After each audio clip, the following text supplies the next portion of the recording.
ಸುಮಾರು 1,000 ವರ್ಷಗಳ ಇತಿಹಾಸ ಇರೋ ಈ ದೇವಸ್ಥಾನ ಇರೋದು ಅಂಕೋಲಾ ತಾಲೂಕಿನ ಮಾರುಗದ್ದೆಯಲ್ಲಿ.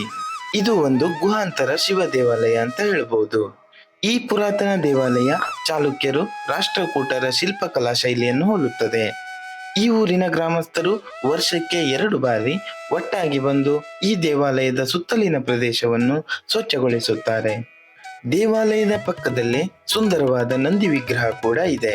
ದಟ್ಟವಾದ ಅರಣ್ಯದಲ್ಲಿ ಈ ದೇವಸ್ಥಾನ ಇರೋದ್ರಿಂದ ಪ್ರವಾಸಿಗರಿಗೆ ತುಂಬಾ ಸುಂದರವಾಗಿ ಕಾಣುತ್ತದೆ.